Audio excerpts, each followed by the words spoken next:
Hey guys, welcome back to my channel, or welcome for the first time if you're new here. I am Miss Benny Life, and it's been a little while. I was gone for about 2 months, and that was mainly due to the fact that I got both engaged and married literally in 2 months. So that's where I've been mostly. There were a couple other things that happened, but we'll go into that later. The main thing is that I am back and I missed you guys so much. Today's video is super special. I'm doing a collab with Aira from Bentley House Minis, who was literally one of the first YouTubers I ever subscribed to, who builds miniatures. Really well known for building the Addams family house over years and years and years. So our collab today is that we each made a hallway that leads into a fairy tale. And my fairy tale is The Little Mermaid. So here's my interpretation of that for you guys. I will leave a link down in the description box to Bentley House Minis channel here on YouTube, where you can watch her magical hallway that leads into a fairy tale. I think you guys will really like it. My favorite part is the mushrooms. That's all I'm gonna say. Go check it out and let's get into this build. I missed you guys so much. Bye.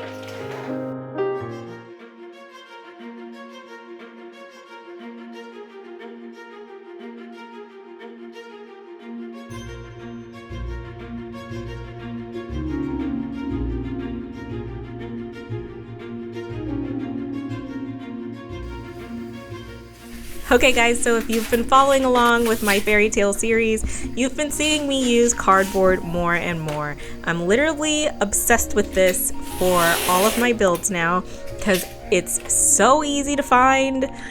Everybody has Amazon boxes just laying about, and you can double it up and get some actually sturdy building material for your projects. So do yourself a favor and start using this stuff. I promise you it's the best thing ever. I'm just using some tacky glue to glue 2 pieces together so it'll be a little bit thicker, and this is going to be the back wall of my hallway. I drew a hallway to scale so that I could have something to use as a guide. Then I used some chipboard and some heavyweight cardstock to make the details of this hallway.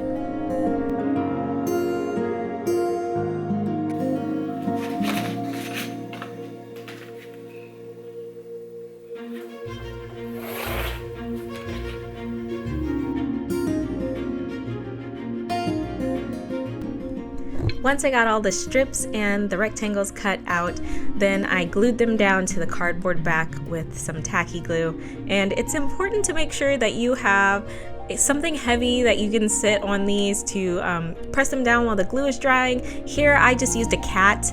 His name is Allball, and he loves to be involved in all of my projects, so I put him to work holding everything in place for me while I glue this stuff together.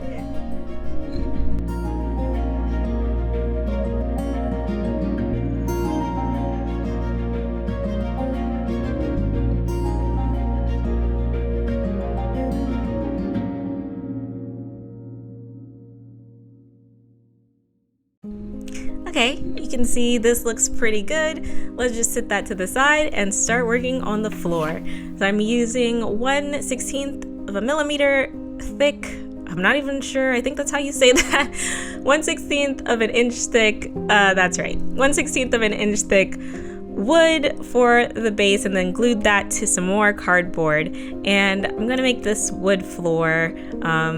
So I'm drawing out some planks for the floor, and then I score it just using a sharp tool that I had in my toolbox, and later using an X-Acto knife because that actually worked out a lot better.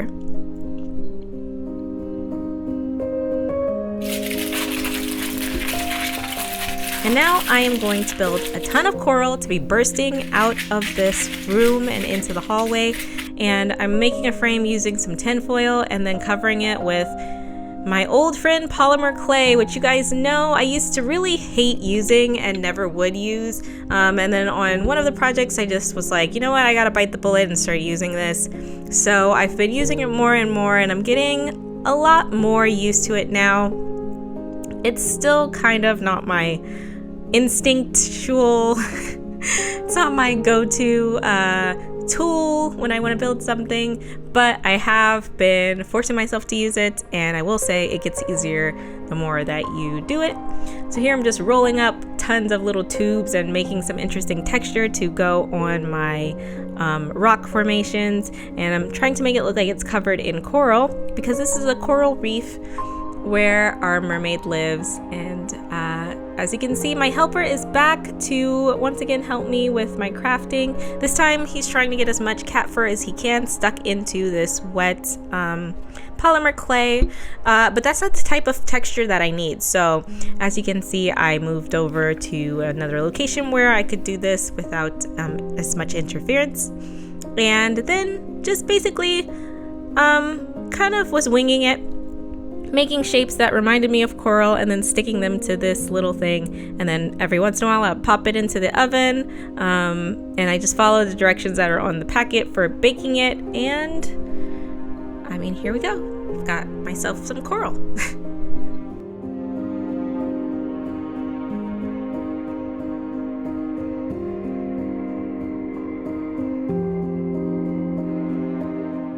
Next, I started working on my favorite part of this piece, which was the sea creatures. Here I'm making a tiny octopus guy who's gonna be curled up, coming like out of the door and crawling along the wall. And then I also made some starfish and a clam or two. It's kind of like an I Spy of what's actually in this reef, so you guys can check it out at the end and see if you can spot all the little sea creatures. But again, just using polymer clay, and I just used some images from Google of what octopuses look like, or octopi? Octopusi?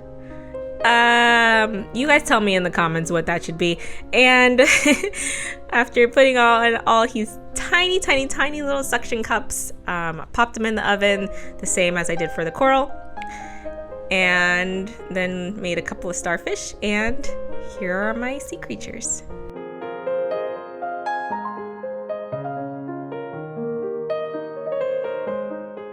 So my initial plan for this wood floor was to stain it using actual wood stain, but then after reading all of the warnings on the back of it, I figured why even bother with that when I can just paint the wood by hand. So that's what I did using acrylic paint, and I mixed it with some vinegar, thinking that that would make it a little more translucent and not opaque.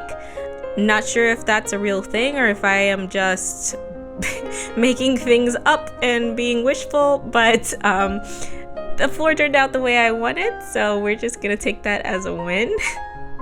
And then I moved on to just mocking everything up, trying to see how I wanted it to fit inside of the hallway.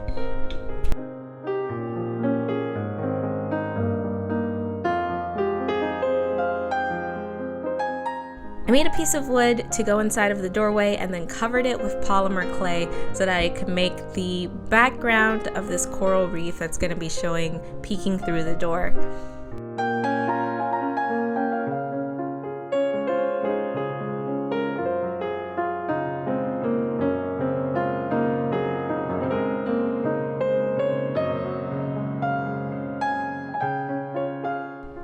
Let me just once again say that I am not great with polymer clay. These are not official sculptor techniques or anything for those of you guys following along.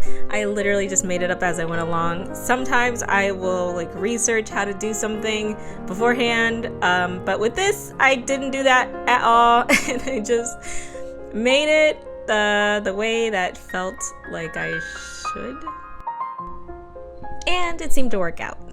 So there you go. I wanted to have a mermaid's tail peeking out through the doorway. This is the little mermaid that I'm referencing, so I thought that would be a cute touch.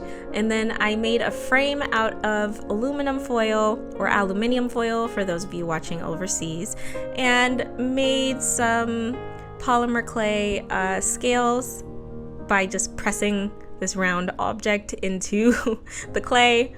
And wrapped a little bit of seaweed around it, and there you go, mermaid's tail.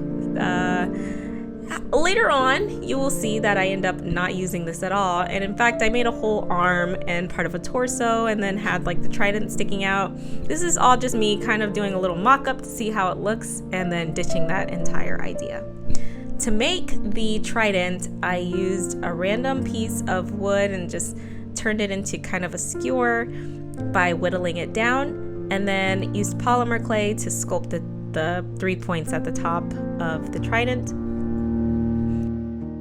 I thought it'd be cool to wrap some texture around the handle and make it look like some barnacles have been growing onto this trident.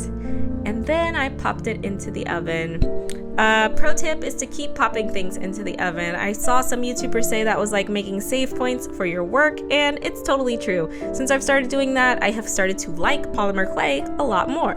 So that's just a tip from me to you guys.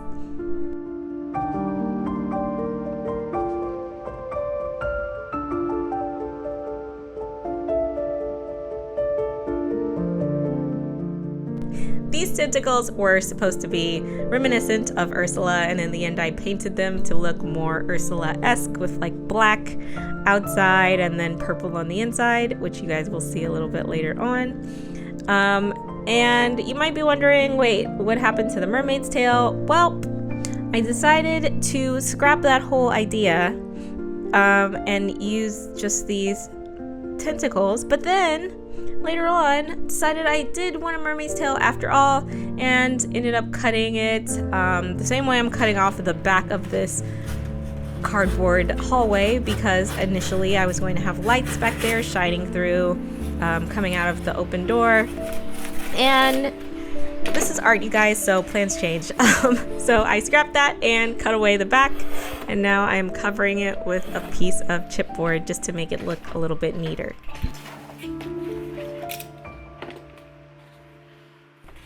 I use a ton of Tacky glue in this project, and look, all I'm saying is we're getting closer and closer to 5,000 subscribers. Maybe we can start getting, you know, a couple of sponsorships here or there, maybe free Tacky glue, because I use so much. I'm just putting that out there. If anybody wants to listen. Okay. Anyway, moving along. By the way, thank you guys so much for the subscribershipness and sticking around, especially after my 2-month hiatus. Really appreciate you guys, and yeah. Okay, the mermaid is back. I decided I did want the mermaid after all, so I, after wiggling it around a little bit to see where I wanted it the most, I glued it in place using some crazy glue. And now I am painting the piece. This was the part that gave me the most apprehension. I always feel like this is where I'm gonna mess everything up and then the whole project's gonna be ruined. But in the end, it came out good and it's all fine. I don't know why I always psych myself out like that. But yeah, here I am painting it with acrylic paint. There are different brands of acrylic paint. Some of them are cheaper than the others. I just grabbed whatever I had in the color that I thought looked best, and then started putting down a base coat of acrylic. Oh, I also forgot to mention that I sprayed a light coat of clear primer on it before I started painting.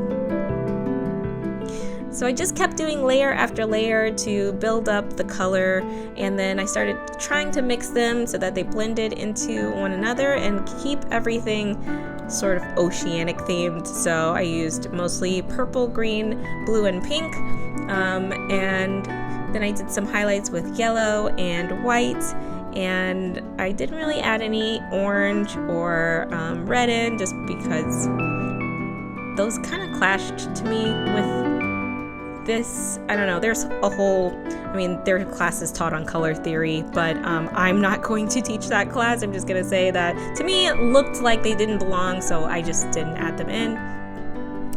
And here you can see me trying to reach into those tiny little cracks. What I would recommend for next time that I learned on this project is to paint everything before I glue it in place, and that'll make it a lot easier to make sure that I got all of the tiny cracks that are in the back behind the coral reef parts that are in front. The last step was to cover everything in a varnish.